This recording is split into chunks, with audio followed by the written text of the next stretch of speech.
Welcome to our continuing 2021 educational webinar series. I am Catherine Short, Partnership Marketing Manager for First Healthcare Compliance. At First Healthcare Compliance, we help you with a comprehensive compliance management solution tailored to your business. A hospital, hospital network, healthcare practice of any size, billing company, or skilled nursing facility, and we help manage every aspect of a compliance program, and our training library provides hundreds of modules that are easy to assign and track. As part of our complimentary educational webinar series, we bring you experts from around the country to discuss relevant topics to the healthcare industry. We are so pleased to have Kathleen W. McNicholas, MD, JD, CHC, CCEP, consultant and patient advocate with Medical Legal Patient Advocacy, Inc., presenting with us today. Dr. McNicholas earned an MD from Jefferson Medical College magna cum laude and completed general surgery training at Columbia Presbyterian Medical Center and served as a surgical house officer in London at the Hospital for Sick Children, Great Ormond Street. She remained at CPMC for cardiothoracic training and chief residency, then returned to GOS as a senior registrar in the cardiac unit. Dr. McNicholas was chief of pediatric cardiac surgery at Deborah Heart and Lung Center prior to starting the cardiac surgery program in Delaware. Seeking a hobby, she studied law at Delaware Law School and earned a JD cum laude and an LLM in health law with honors. After retiring from clinical practice, she completed a fellowship in patient safety leadership and became the medical director of performance improvement and patient safety, and led the Just Culture program and Candor. Currently, Dr. McNicholas is a consultant and patient advocate. Before we begin, I would like to mention at First Healthcare Compliance, we strive to serve as a trusted resource for compliance professionals, and every month we strive to celebrate their hard work and dedication with our Compliance Super Ninja recognition. For this Super Ninja, our team is turning the spotlight on Carolyn Keith, Practice Administrator at Allergy and Asthma Center. Carolyn says, I enjoy working at AAC because my job is never boring. It is never the same thing every day. Congratulations, Carolyn. Our team is honored to have the privilege of working with you. A copy of the slides is available for download on the control panel. Feel free to submit questions into the question box on your control panel during the presentation. We will address questions at the conclusion of the presentation. Your PACOM and PMI CEU certificates will be emailed to you following the broadcast. Your PACOM certificate will come directly from PACOM. Your PMI certificate will come from our email. There is no need to request either one. Additional CEU opportunities will be available to BC Advantage members following the live broadcast. See their website for details. So Kathleen, a very warm welcome. Thank you so much for being with us today and for presenting. Thank you. Thank you very much, Catherine, and thank you for those very kind words. I'm really honored and privileged to present a topic today which I am very passionate about. I'm going to discuss medical error, candor, as you can see from the lead, and patient advocacy. Now, candor in small case is something we all know about: frank speech, frankness, openness, transparency. Higher case candor is a system to address medical error causing harm, and that is communication, which is where the C comes from, A&D, and OR is optimal resolution. So with that background, let's get started on this little journey. First of all, a disclaimer. The opinions I express here are solely mine, not those of the institutions I am or was associated with. Although M is no longer alive, he continues to inspire me. His privacy and that of his remarkable family is honored and respected. I am truly privileged to present this painful personal experience and my perspective on a horrible event which affected many and which, truthfully, I'd like to prevent any from having to go through in the future. This is a very poignant quote from René Lariche, who was the father of vascular surgery. And he states, and this is pretty clear, and I'll convert it to myself, every surgeon carries within himself a small cemetery where from time to time he goes to pray. That cemetery is in my soul. Introduction, the content of this presentation is based on the following: my 30-year-plus career as a pediatric and adult cardiac surgeon, my experience as a patient safety fellow and practitioner, and my current profession as a board-certified patient advocate. This is M. This is M as I remember him. This is M, except when I saw him last, he had orange hair. This is M with his beautiful smile and his gusto for life. I'm going to tell you M's story. M was an apparently healthy 19-year-old scholar athlete, super achiever in everything.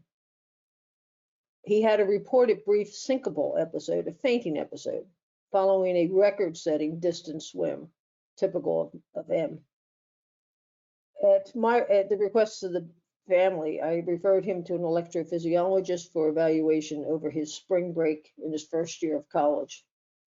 Day one, he had an EKG or an electrocardiogram and an echocardiogram. I had some concerns, although you've got to realize I am not an expert in either of those fields. And in discussing with the electrophysiologist, he was brought back the next day for a tilt table test and a stress test. So that was day two. Day three was a Friday before his return to classes. The diagnosis was benign. It was neurocardiogenic syncope, or in layman's terms, well, not really layman's, but some layman's, vasovagal syncope, or we just say fainting after a stressful or upsetting event. The father in the delivery room when the IV is started, he was said to have a structurally normal heart. Well, no follow-up was recommended, and I actually discussed with Matt these findings on Friday when he was going out to jog. He was told to liberalize his salt intake, and there were no activity restrictions placed on him. He returned to college the Monday after his spring break, and it was a typical Monday. He had swim practice early in the morning. He attended all of his classes. He was a Latin major, hoping to go into architecture. His afternoon was pretty typical. He had classes in the early afternoon, and he joined his teammates from the swim team and had a game of pickup basketball later in that day. M suddenly collapsed while playing pickup basketball. 911 was called, campus security was called, ventricular tachycardia was found, that's a quivering of the heart, and it was unresponsive to multiple shocks or defibrillations. He was transported to the hospital with CPR in progress. I was notified pretty quickly of this event, and I spoke with the ED physician who said he was, quote, down 10 minutes.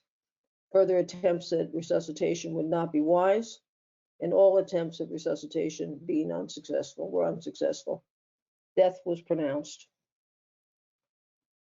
During the event, the cardiologist caring for M was also contacted. He called into the ED and recommended beta blockade, and that's a large dose of drug that could potentially help in settling down the chaotic rhythm. Spoke with the medical examiner following at the hospital and told her that a recent cardiac evaluation after a syncopal episode was, quote, negative, close quote. And those were my exact terms. After this event, and in the pall of incredible sadness and upsetness, I took the echo, which I pulled up, and asked my associates in cardiology to tell me, please, tell me this echo is normal. Their response was, it's not. The ventricles were markedly enlarged. I said, but the tilt test was positive. Wasn't that diagnostic? Their response again was, and they were as sad as I was, no. The tilt test may reveal, quote, faulty brain signals, which cause low blood pressure, and that's what fainting is, or vasovagal response. But a positive tilt test may indicate structural heart disease, specifically cardiomyopathy. I was crestfallen. In this period of time, I did attend the viewing, but had no real great contact with the family.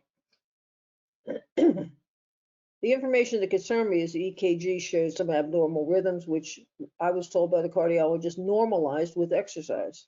The resting EKG, however, was said to show malignant arrhythmias, different than the call. The medical examiner, to my dismay, confirmed massive cardiac enlargement, and the cause of death was listed as cardiomyopathy with cardiac arrhythmia. The cardiologist knew M died. The cardiologist was asked to provide his office records for review by a pediatric cardiologist evaluating M's brother and sister. This was important because there's a genetic component sometimes in sudden death in patients with cardiomyopathy. Through this whole time, the cardiologist never contacted the family. The pediatric cardiologist seeing the brother and sister reviewed records and confirmed medical error. The family was referred immediately to an attorney and were told not to speak with anyone, including me. There seemed to be medical error in diagnosis. It was clearly a misdiagnosis. There was an error in management. No medications were suggested, no further treatment, no further evaluation, no restrictions of activities. But what happened here is the error and possibly root cause. The cardiologist performed all the tests himself, and he reviewed them himself independently. And he had a strong confirmational bias. Anyone would, when you look at M and his face and his ability, his endurance. He was an elite athlete and was performed on the stress test like an elite athlete. What is an error? Just to give some definitions. An error is an unwarranted failure of action or judgment to accommodate the standard of care. It results from incomplete information, but more often from fragmentary pieces of information delivered with varying degrees of accuracy. A human being with imperfect cognitive functioning is placed in a complex technological and sociological setting and told to perform perfectly. Medical decision-making is intensely personalized and often relies on judgment calls made under some duress. The potential for catastrophe is a hallmark of complex systems. It is impossible to eliminate the potential for such catastrophic injury in these high reliability organizations. So what are knowledge-based mistakes? There are three types. The availability heuristic, which is using the first information that comes to mind. Normal, athlete, wonderful person, can't be. Confirmation bias, which consists of seeking only evidence that confirms one's plans and impressions and dismissing evidence that disconfirms it. And it's an overconfidence tendency wherein a person believes in the validity of a chosen course of action without significant justification. And these are hypothetical and I could not relate them because I'm giving you my perspective and I do not have firsthand information, having not spoken with the cardiologist. What happens when there's an error? This is clearly one of the most psychologically painful experiences for a family to have.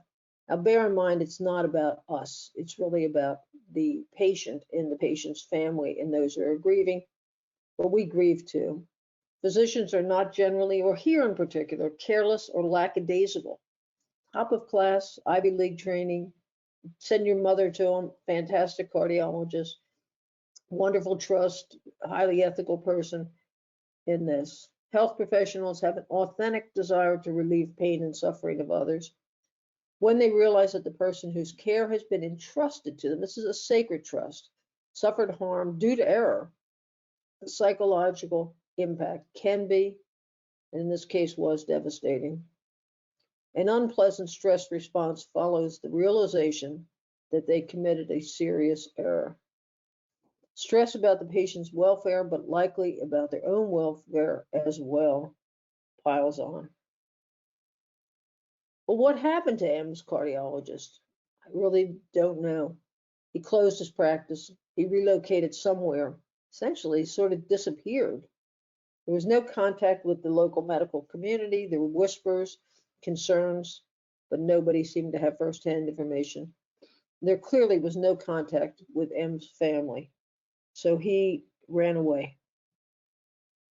Or that would be one interpretation of the actions. Legal action took place. I had no contact for over 4 years. Everyone was in the legal box, legal isolation. The procedure for the parents must have been anguishing. They had to develop a day in the life of M and what he was like to show the jury. They had to compile his pictures, awards, stories, memories, articles about him. You can just imagine that shining face, that brilliant mind, the kind of emotion this brought up, and the anguish of the poor parents having to go through this yet again. For what purpose? There was isolation and inability to communicate except with the wife and legal team. They shielded their children. Their children were totally out of this, and they went along as if things were going along. They had to maintain a level of stress and anger to pursue this action. This is not for the faint of heart, and they were of the faint of heart. They had to cooperate with counsel. They had to be active and painful participants in this process. And it is not a healing process. The legal action, it's isolating. No communication regarding any proceedings. There's an element of shame and disgust. They were tired and I'm sure frustrated. There was no point, but it was pointed out to them there was no reasonable option after initiation of the suit. This just proceeded pro forma, and it was just business as usual. Legal action, what were they looking for? Resolution, that would have been hard to get. Confidential settlement was achieved. The loss was compounded. Confidential and settlement, they're oxymorons.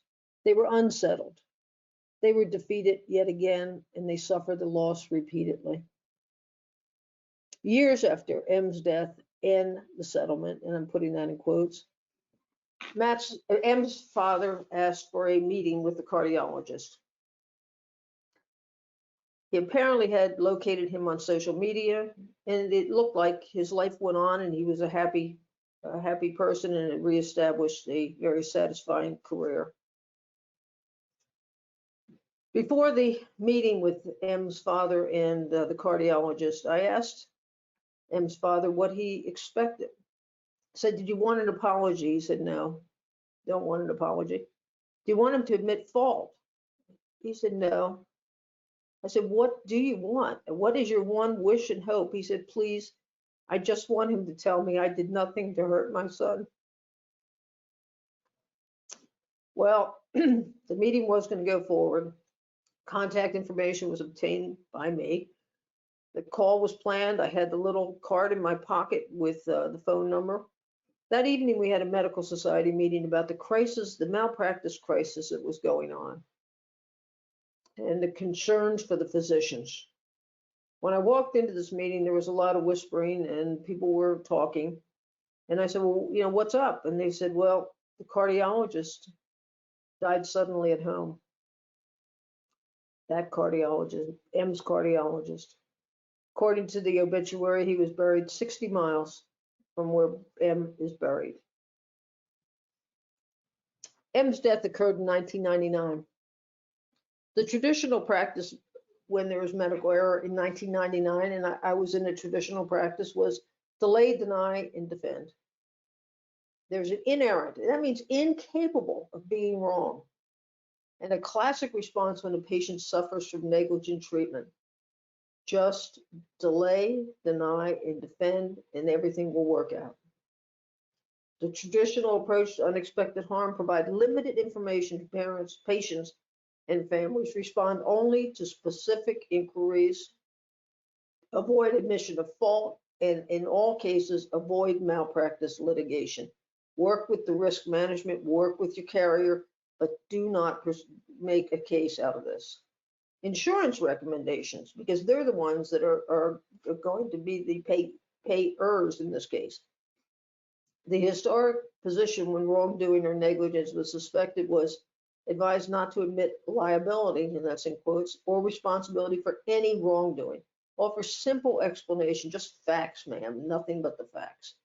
Explain known causes of event as accurately as possible without speculation. Never use words that may imply negligence, error, wrong, mistake, accident. Speak about the event with no one, because they would then be called in as third parties and deposed. And what did he say? What did he think? Did he admit anything? Be aware of a non-cooperation cause or a duty to defend. Again, life is taken over by the legal process, and the insurance companies have a significant role, had a significant role, more significant. There's an ethical obligation to disclosure. A physician should at all times deal honestly and openly with patients. It is a fundamental ethical requirement that a physician should at all times deal honestly and openly with patients. Patients have a right to know their past and present medical status and to be free of any mistaken beliefs concerning their conditions. Situations occasionally occur in which a patient suffers significant medical complications, euphemism, that may have resulted from the physician's mistake or judgment in these situations. The physician is ethically required to inform the patient of all the facts necessary to ensure understanding has occurred. Only through full disclosure is a patient able to make informed decisions regarding future medical care. Concern regarding legal liability that might result following truthful disclosure should not affect the physician's honesty with the patient. Now, talk about a conflict of interest. That is the most conflicted statement, very difficult statement, and I'll go into that a little more. Patients have a categorical right. And what is reasonable disclosure of truthful information? What is reasonable? What is the disclosure? What's truthful? And what information? The information they suggest is the extent of their health conditions. That could be emphasized. The extent that information is available depends. Information known by treating professionals, variable. There's a lot of ambiguity there. A common sense reading of the Ethics Committee and Joint Commission places emphasis on honesty and openness, and reasonably implies that the disclosure admits error or uses words that are unambiguous. The requirement does not oblige the professional to say error or mistake, although it is hard to see how a patient can be provided with, quote, all the facts necessary to ensure understanding of what has occurred, close quote, and yet have an admission of error withheld. And again, this puts people in a difficult situation. There's a lot of twisting and turning. There's a lot of spinning. Well, the Institute of Medicine realized that this problem was going on. And as early as June of 1998, the IOM launched its Quality of Healthcare in America project. And again, this was to address these quandaries and the difficulties that patients faced, and particularly that physicians were dealing with. The goal was a 10-year effort aimed at securing measurable improvements in Americans' health and redesigning health delivery for the 21st century. We are in the 21st century. M died in 1999. M died as this was heating up and becoming it was responding to a crisis, and it was really front of mind for a lot of practitioners. It was disruptive. It was really playing on a lot of physicians' relationships. Now, in November of 1999, IOM first reported, it was entitled "To Err is Human," interesting title. It captured the professional and lay public's attention and piqued public interest. It did this by telling stories, made public aware of lives lost, just a few of them. Betsy Lehrman in Boston, one of the premier oncology centers, received a massive overdose of chemotherapy. She was a very prominent newspaper person, and the news of her death was devastating, and it was announced in a widespread fashion. Willie King, a man in Florida, had an amputation of the wrong lower extremity. How could that happen? Ben Cobb, a little 8-year-old, died during minor surgery of a drug mix-up. They were trying to infiltrate lidocaine into a surgical area, and the doctor was handed a syringe of epinephrine. He gave him toxic doses, and he died of a cardiac arrest. So these three things hit people in a very sensitive area, and finally brought up the previously, shadowed group of medical errors and harm to patients. So again, the publication, interesting to read, a little bit outdated. When I saw it, I was kind of horrified and thought, well, what are they thinking? This is the tip of the iceberg. Over half of all adverse events resulted from medical error. Between 44,000 and 98,000 persons die each year from medical errors in just the United States hospitals. Medical errors remain a leading cause of death in the United States, and the cost is in the billions. So the IOMs to error is human. The central concern was the topic of medical errors, and they pointed out, and I'll take a quote, if discussed at all, is discussed only behind closed doors. Close quote. Very important. Yes, they were discussed. They were discussed in M&M rounds. The attendance was strictly limited, and it was not something you would ever discuss in public or with anybody else. And the poor patients seem to have suffered in silence. For most of the 20th century, medical errors were usually concealed from the parties who were harmed, or they were discussed in such a way that no attention was called to the error or to the professional who committed it. Errors continue to be responsible for an immense burden of suffering and death. The final publication came out in 2001, Crossing the Quality Chasm. The prevention, detection, and mitigation of harm occurs in a learning environment, not in an environment of blame and reprisal. This is what they were suggesting. Designing systems for safety requires specific, clear, consistent efforts to develop a work culture that encourages reporting of errors and hazardous conditions, as well as communication among staff about patient concerns. This is still a format to be used with all of our patient safety, and it really did start a tremendous effort, which continues to this day. And yes, don't be despondent. Things have improved, and it's a work in progress, but it was a great start. The definition of error, let's go back to that. The knowledge-based error is a state or condition of being wrong in conduct or judgment. You have insufficient information, misinterpretation of a problem situation. The health provider is stressed, pressured, or in some circumstances has a narcissistically based refusal to probe initial judgment in more depth. Narcissism is a whole different topic, and that would make a excellent series of seminars. But pride and egos have a great part of this as well. Knowledge-based mistakes. Now, it's an action or judgment that is misguided or wrong. Following the availability heuristic, first information to mind. Confirmation bias, seeking only the evidence that confirms the plan. Overconfidence, person believes in the validity of chosen course without sufficient justification.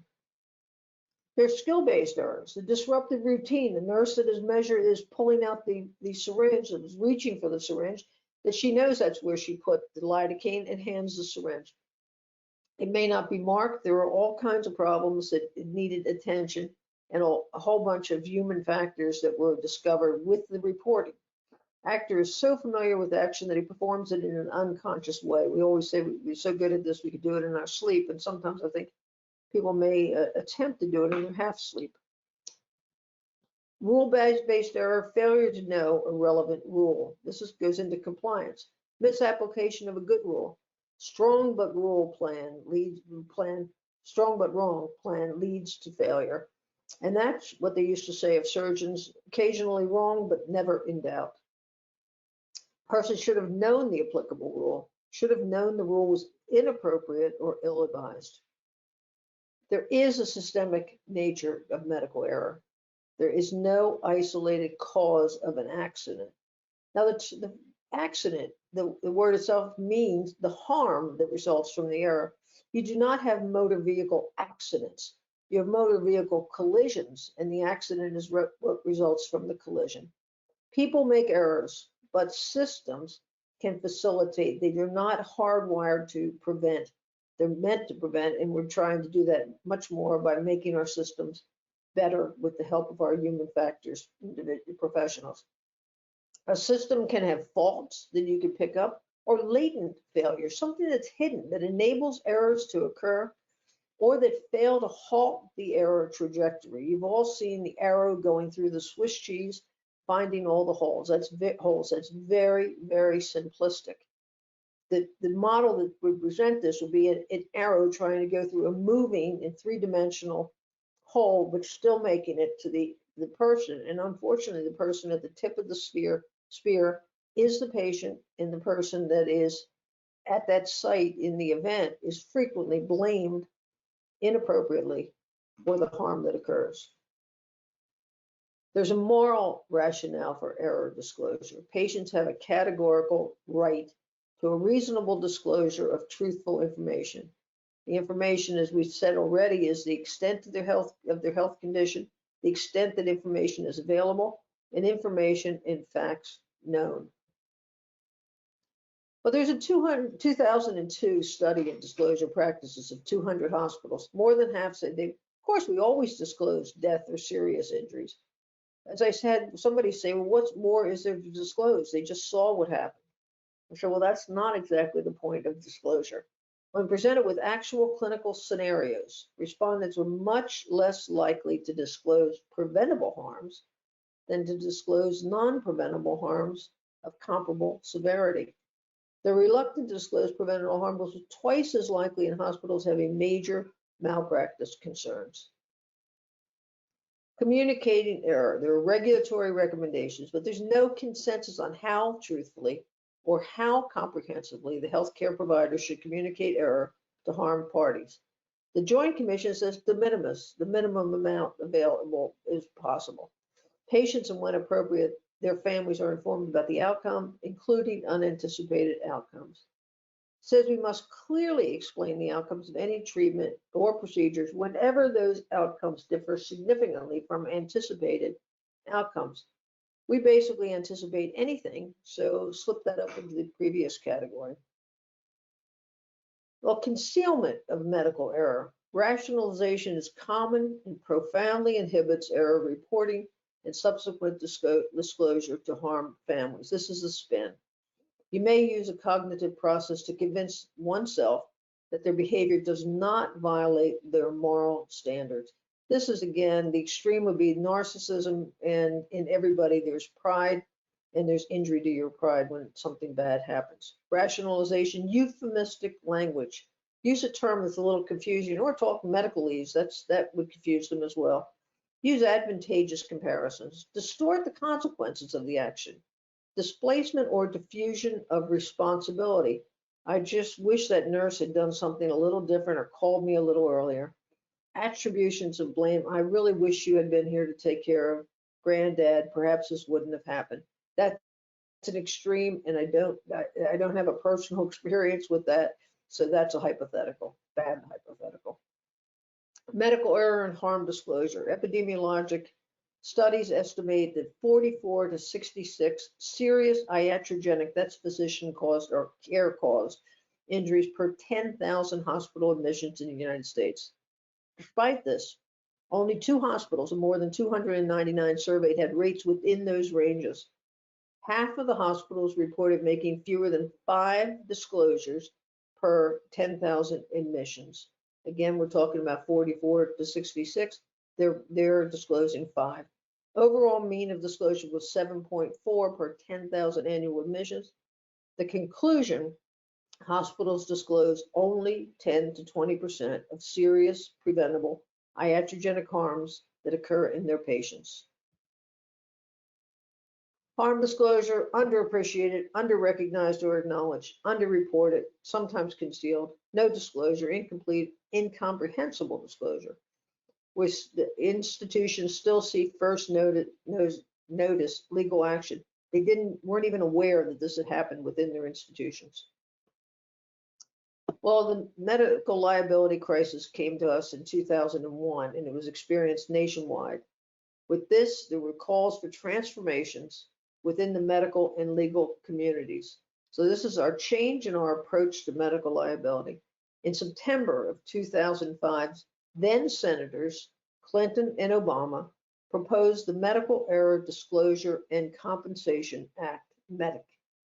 This act did not pass, but the proposal brought the work that was being done at the University of Michigan to the forefront of the medical liability reform debate. Now we're getting towards a system that may work. Unfortunately, it was shot down in 2005. At that time, at the time of the crisis going on, 1999, 2002, in 1999, Dr. Stephen Kramer at the VA Hospital Administration had an early report of the importance of open and honest communication and early financial resolution in healthcare. That was within the VA system. Richard Boothman, an attorney at the University of Michigan, implemented the Michigan model of a principled approach to disclosure and early resolution that included early, open, and honest communication and confirmed its financial viability. Richard Boothman is an amazing practical guy, very down to earth, sees the problem, understands it, and it has developed a really good system at Michigan. They do not want to overlook any cases, and if they're going to pay money for medical harm, they'd rather pay it where it's going to do some good and not just pay it, with all due respect, into the legal system or things that aren't really leading to a resolution. Tim McDonald, a good friend of mine, started in 2002 at the University of Illinois Hospital and Health Services System to build their patient safety system. Tim was an anesthesiologist who, like me, went to law school a little later on and was deeply, and he was a pediatric anesthesiologist. He was intensely interested in appropriate disclosure and resolution. The University of Illinois initiated an intervention to increase transparency. It insisted on early reporting and rapid investigation of unexpected adverse outcomes and focused on event reporting, event analysis, peer support, and a process improvement, all aimed at harm prevention. So this was a keystone to their patient safety system. In 2009, AHRQ, the Agency for Health Research and Quality, granted them $23 million in a patient safety and medical liability grant initiative. This was called the Candor Toolkit, and it was tested and applied in 14 hospitals across 3 U.S. health systems. Other innovations have also been ongoing and are used in other systems. They've been designed, launched, and they've been published, their own versions of communication and resolution programs, CRP. There's a little better, I think, acronym in Candor. I was privileged to work on the Candor implementation program through AHRQ starting in 2014. The pilot work and process testings were carried out after the toolkit was developed at 3 U.S. health systems. It was very interesting. We were in Chicago working on this, and we had we used the SimLab type of a project. We had people presenting as patients. These people we were unaware at the time, but they were Second City TV actors, and they really were excellent and taught us how to really communicate in a much more effective fashion. Tim McDonald, again, my hat is off to him, and he is one of my role models. His response to a patient harm event involved 7 pillars, and this was developed in 2006, and it was incorporated into Candor. It involved incident reporting early, investigating while holding hospital bills and professional fees, even if all the facts weren't in yet. Early communication with the patient and family, facts just as known, no hypothetical, but bring them along. Full disclosure and apology and rapid remedy if appropriate. System improvement, you don't want a potential harm event to recur. That would be really silly. So you want to get in there with your human factors, look why it occurred, improve it, and do an intense review. Then that is the teachable moment. Data, tracking and evaluation, and foremost, education and training. But that was Tim McDonald in 2010. Candor. The incident report triggers a rapid response team. This is like a code team, which concurrently, and it's important that concurrently this is going on, you're supporting the patient and the family, investigate the event, and there's ongoing support to caregivers. These were the lost souls or the silent victims of these horrible events. There's communication to the patients and families within, and this is Tim, 15 to 30 minutes after notification of event. Early investigation is conducted rapidly, very labor intensive. Once consensus is reached on facts and a family meeting is convened to discuss findings of the event analysis, including the following. If appropriate, admission of mistakes, an apology, discussion of appropriate resolution. The families are involved in this. What is it that would be resolution for them? A promise to waive or reimburse patients for hospital and professional fees. And he has a very intricate system to accomplish this. Cost of future care associated with preventable harm is covered. The 7 pillars, thanks to Tim McDonald, measurable improvement on the targeted set of safety, communication process, and liability outcomes. The study limitation was there, though. This is one health system, self-insured, all employed physicians and healthcare providers, an academic medical center. The outcomes increase in frequency of the incident reports, increased event analysis, increased post-event communication, no increase in the cost, the outlay of cost for this segment. Reduction in claims, reduction in legal fees, reduction in legal expenses, reduction in cost per claim, reduction in settlement costs, reduction in self-insurance costs. All results were of a clinically and financially significant magnitude, worth pursuing if you can do it. If M had an ideal Candor response, the incident report would have been received with a report of unexpected harm, which fits the definition of a Candor event. Candor process would be triggered even if a cause was not clear. The Candor system would be activated. A response and disclosure team would be gathered. Disclosure communication committee or members engaged with the family within 60 minutes. The event investigation and analysis team begins a report. All information is gathered and analyzed. A plan to prevent adverse event from recurring is quickly put in place. Full disclosure, 30 to 45 days after the event occurred. The organization would begin implementing resolution process. A decision would best be made on how to provide resolution appropriate to the family. Resolution might include providing compensation to the patient and or family or other specific arrangements. Caregiver care, very important. This came from Care for the Caregiver, another AHRQ process. And it really, caregivers need compassion, care and caring, removal of barriers around them. They're pariahs. They're isolated. They've been involved in this horrible event and they can't discuss it. They need the support of their colleagues. They need accurate facts. They need to know why this happened to them. Communication from the organization and departments is very important. Leadership support is the key to making this work. The process of this, the segment of this is care for the caregiver. So was this Candor? Well, it was unexpected. It was sudden death after being told his heart was normal. There was harm, there was death, caused by but for the failure to diagnose and treat. M died. Well, again, there's always a lot more detail involved there. Was there medical error? Well, there certainly was an incorrect diagnosis and a failure to treat. The resolution, admission of error, assurance to M's dad that he did not harm his son. He did not make the mistake. He did not err.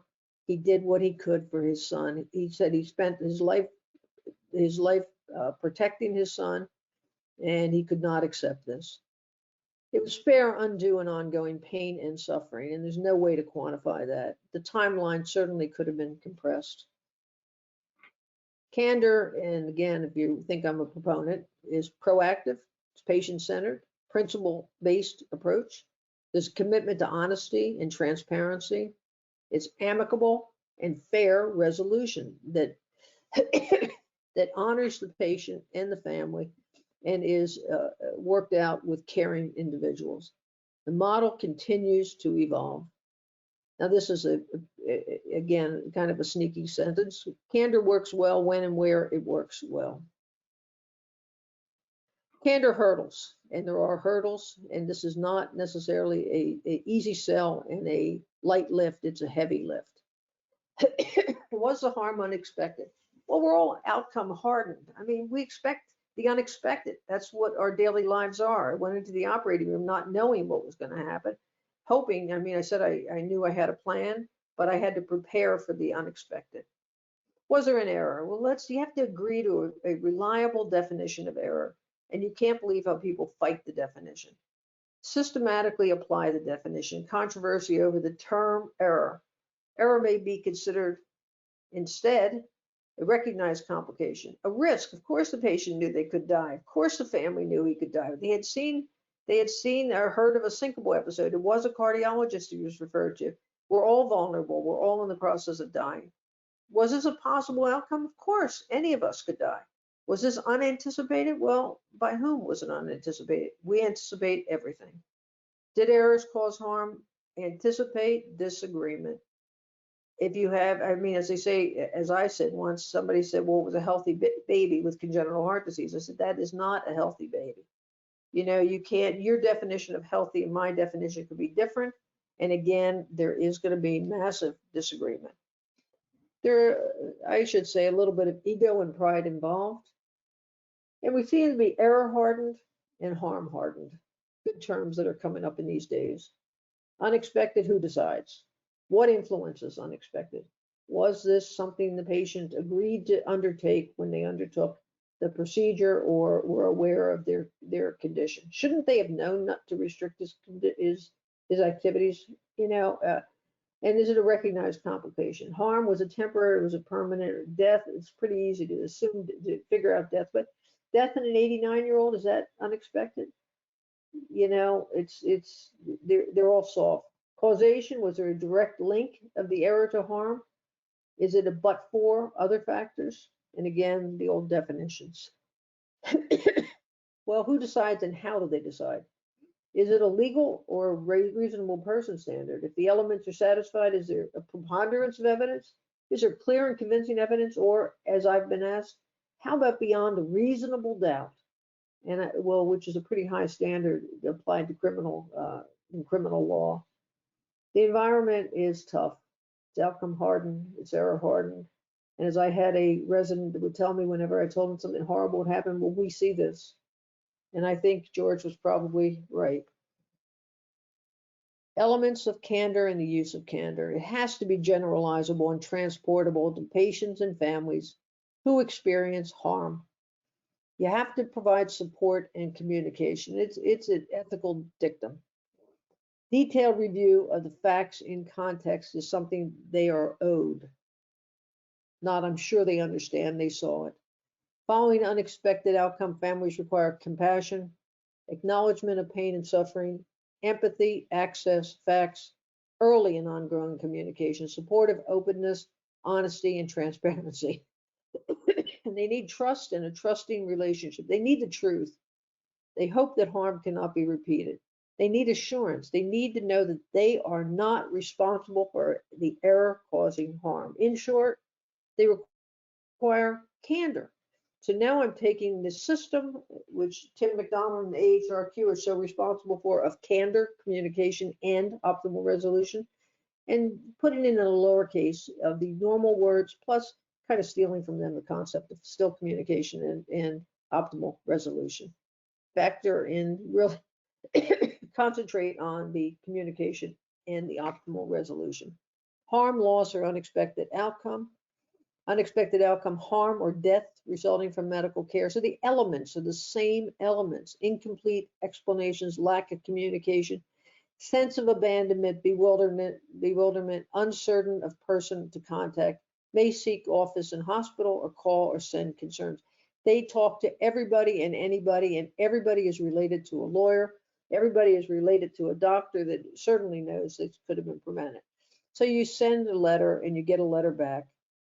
And the response may read, and this is my construction, nobody else's, not based on any fact or models.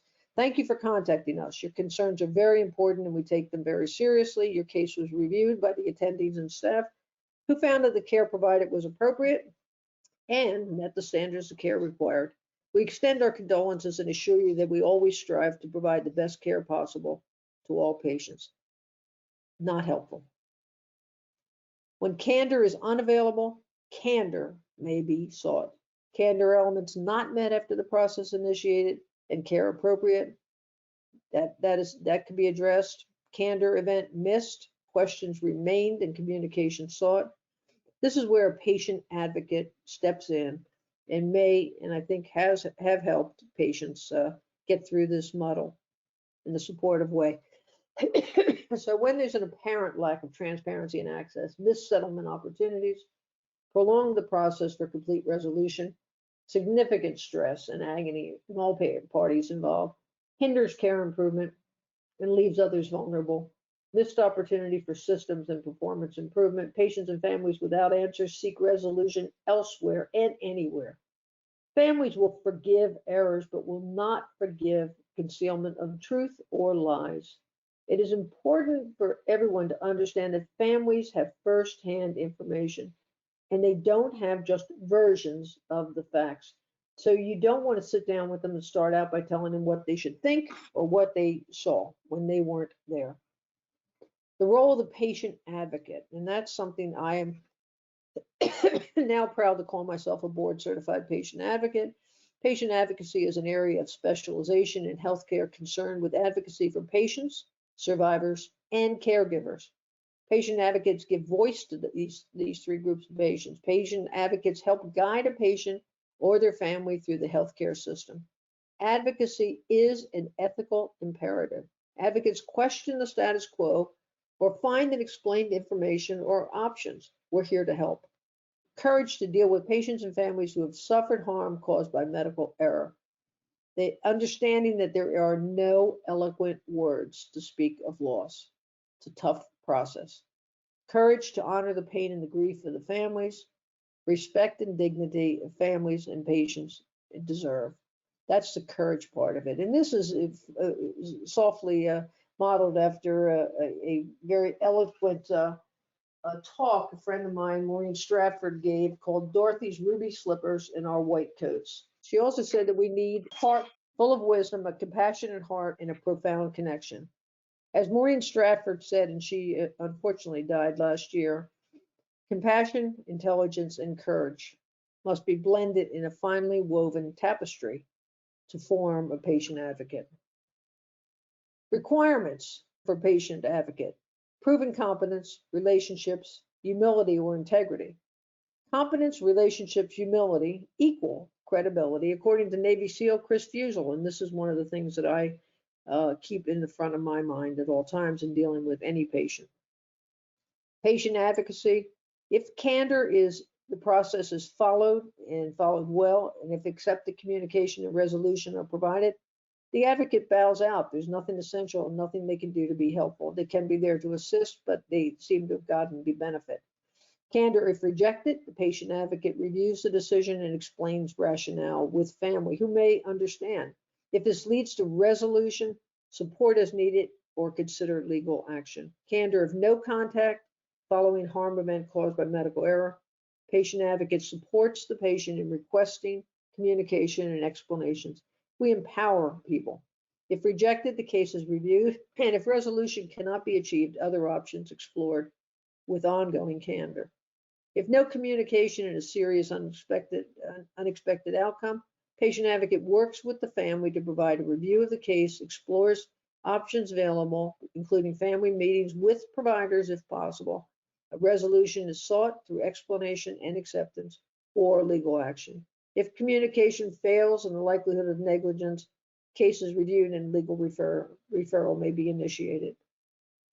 Candor elements used as a basis for candor advocacy: unanticipated event, harm caused by error, same elements, stolen from candor.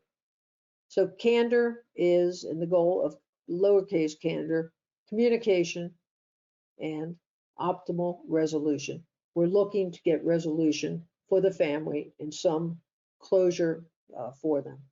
The recommended approach, the candor approach principle, then this Tim McDonald has written this most recently. We should look for a principled or ethical approach to patient harm.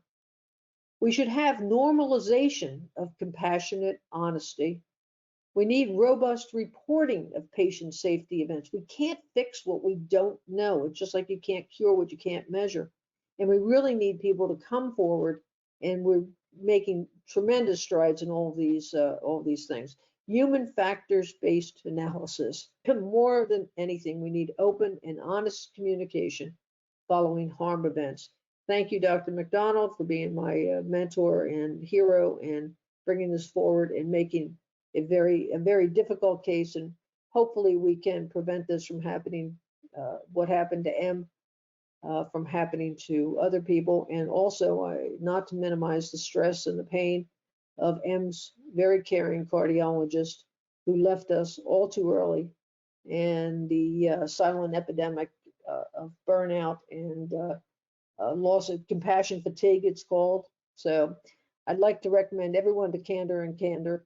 And if anyone would like to ask any further questions, I'll go back to you, Catherine, and ask you if we can take them now. Thank you very much, Dr. McNicholas. That was a really wonderful presentation and very candid, and appreciate you coming on and presenting that today. It's very much needed, so thank you. We did have some questions. So the first one is, can you go over or discuss the differences between the all caps Candor and the word Candor? The all caps Candor is the AHRQ product, and they have a toolkit and a lot of support that goes into that. And that's a program that has been used in several hospitals adopted by them. So that is it's all the same. It's the same letters, but some are large caps. The Candor is sort of the macro, and that's for major events that occur in a hospital that are reported. And it's a big heavy lift for everybody there. The words are the same, but the micro Candor, the one that I am now focusing on, is the Candor that doesn't make it into the big leagues. This is the Candor that, and it is big league to families. This is the Candor that involves transparency, open communication, sincerity of expression, and our ability to, on a human level, to deal with patients. The big Candor, big letter Candor really is utilized now, but the concept is what I think should be generalizable, and patient advocates should be able to take this and use this in a system and discuss it and tell people what we, especially attorneys, to tell them what we like, and it's what patients need. Okay, thank you. Why is Candor, the all caps Candor, why is that not adopted universally? That is a very heavy lift. It's labor intensive.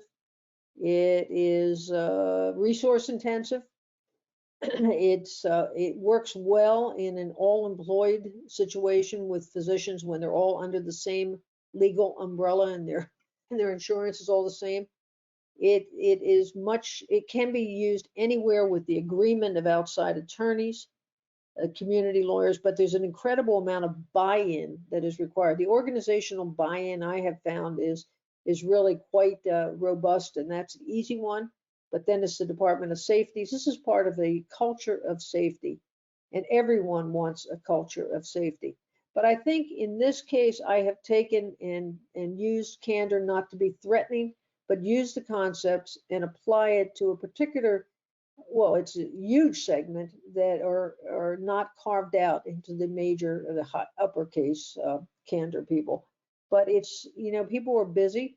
There's a lot to do. There's a lot of things that people don't report because they don't feel it's their role to report, but it really does need a lot of support. You need a well-organized care for caregiver. You need a well-organized risk department. You need a well-organized safety department. You need leadership support at the unit level, and the physician and nurses. Nurses are primarily involved in this, and you need to support them as well. And it's the conspiracy of silence that we have to get over, or the patient will understand it and they'll go on. It doesn't work that way. We really need to help patients and to not say, just because you didn't get the attention you think you deserved, we can't review this and look and get to some resolution. And I think that's the important part. Resolution can be achieved. Communication, boy, I tell you, we speak many, many, many languages, and not all are easily interpretable. So it's not an easy thing for institutions to adopt, but AHRQ has really made a tremendous effort and have a tremendous, if you want to look on their websites, it's there with their results. And it's, I would just say it's the right thing to do, whether it's uppercase or lowercase. It still means the same to me. It's communication and optimal, and I stress optimal resolution. You mentioned care for the caregiver. I know that we're living in an age of where, of course, and there always has been so much stress for the caregivers, the physicians, the nurses, those in clinical practice. Do you need a Candor program to provide care for the caregivers? No, you don't. The need for that is really so acute and so obvious that most institutions have this in place. And it's as you can imagine with our recent pandemic experience, the frontline folks really needed that care, and they need to be able to diffuse, and they need to talk to people who understand and can help them. And I think most hospitals have seen the necessity and have poured the resources into that system. It's another thing for people still to admit that they're suffering and that maybe that means they're a failure of some sort. But I think if you reach out to these folks, you have it, they know it's there, you approach them on an off time when they're not needed.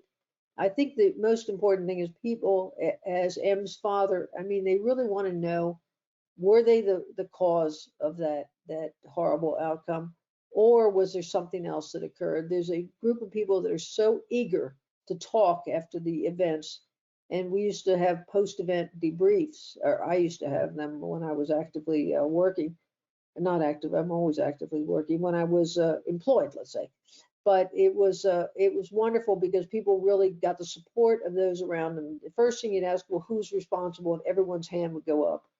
And you go, well, let's talk about that now, because that really is not the case. And what can we do to make the environment better? What can we do to prevent this from happening again?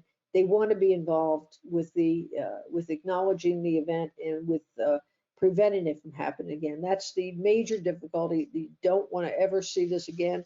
So you have to talk about it. I used to think as a resident I was uniquely stupid and saw bad things and was involved with things that I wish I wasn't involved with. But that was not my uniqueness. And when I saw it continue to happen to this day, it's you really have to, somebody has to stand up and say, I think we should look at this.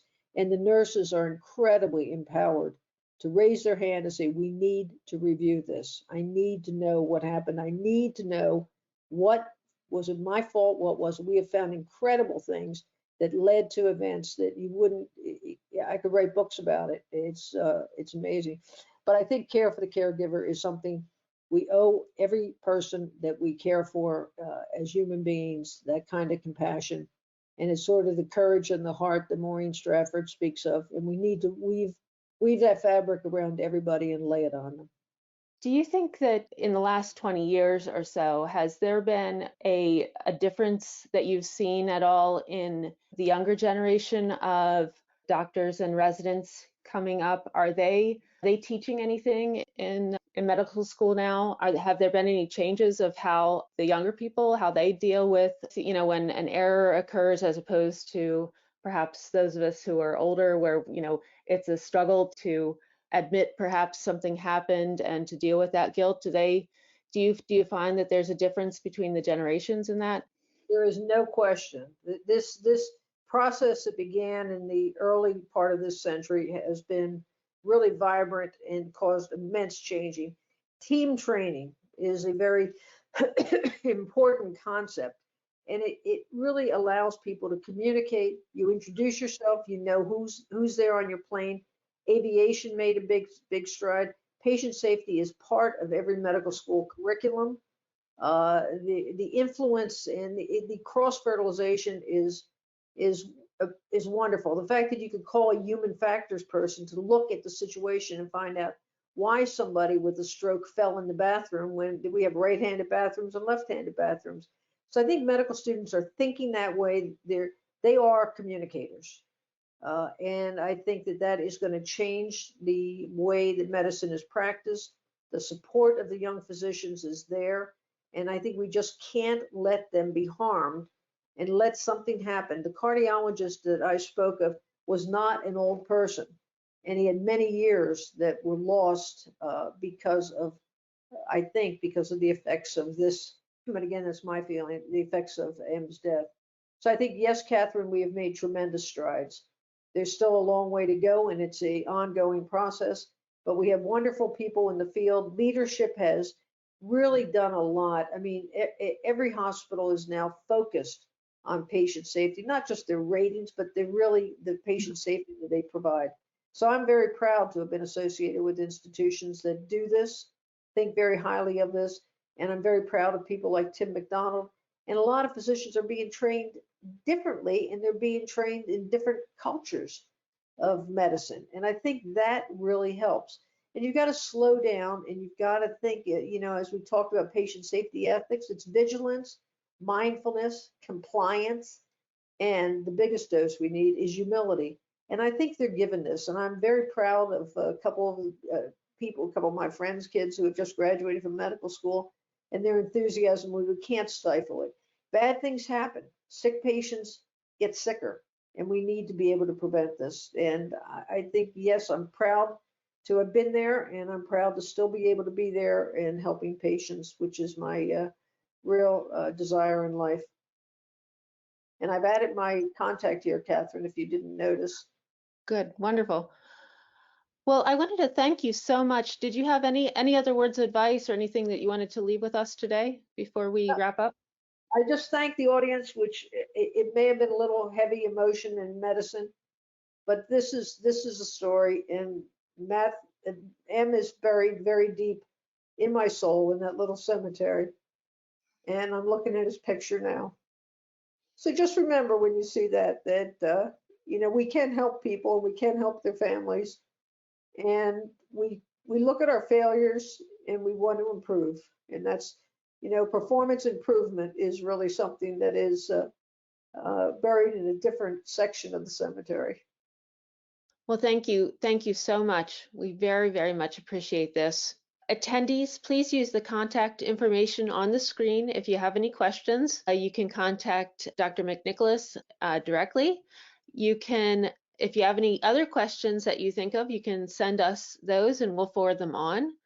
Please remember your PACOM and your PMI CEU certificate will be emailed to you from within 2 days following the broadcast. There's no need to request it.